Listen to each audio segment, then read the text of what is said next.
25 ডিসেম্বরে এত ভিড় থাকে, তো সেই কারণে আমরা কোথাও বেরোইনি। আর বাপ্পা এই জন্যে এসে বলল 26 নাইটে আমরা বেরোবো। তো সেই কারণেই যেমন তেমন কথা তেমনি কাজ। আর একদম খেয়ে দিয়ে একদম আমরা বেরিয়ে পড়লাম। রাস্তাঘাট তো পুরোপুরি শুনশান ছিল, কারণ খুব কম লোকজনই ছিল।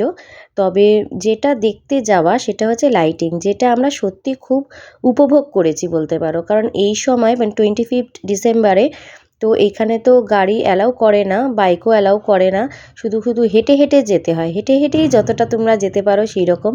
কিন্তু ওরমভাবে তো আর সবসময় হয় না, কারণ এত ভিড় থাকে, মানে লাইটিং অতটা উপভোগ করা যায় না, যেটা আমার মনে হয়েছে। এর আগেও আমি অনেক আগে গিয়েছিলাম, কিন্তু অনেকটা হাঁটতে হয়।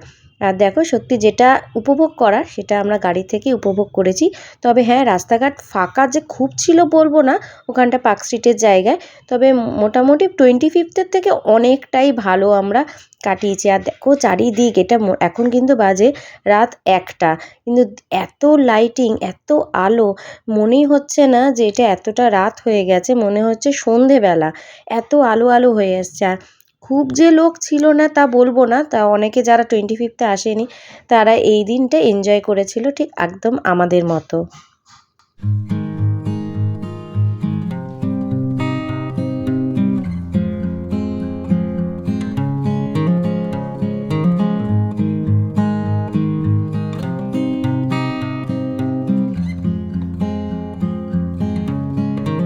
যদিও ডিনার করে এসেছিলাম, তবুও কিছু না খেলে হয়। তাই বাপ্পা বলল, আইসক্রিম খাবি? তো আমি বললাম যে হ্যাঁ, তাহলে তো আইসক্রিম খাওয়া যায়। তো ওই জন্য আইসক্রিম খেলাম। মেয়ে আমার প্রথমে বলল খাবে না, তারপর আমার থেকে সেই ভাগ বসালো। তারপর আবার ওই বেলজিয়ান ওয়াফেলসের এখান থেকে, তো ওর তো যেহেতু পেট ভরা, তো আর কিছু খেতে পারবে না, ওয়াফেল টফেল খেতে পারবে না বলে এখান থেকে পিচ আইসটি খেলো।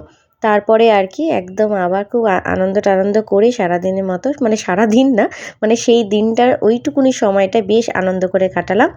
দেখা হচ্ছে আবার নেক্সট ভিডিওয়। ততক্ষণের জন্য টাটা।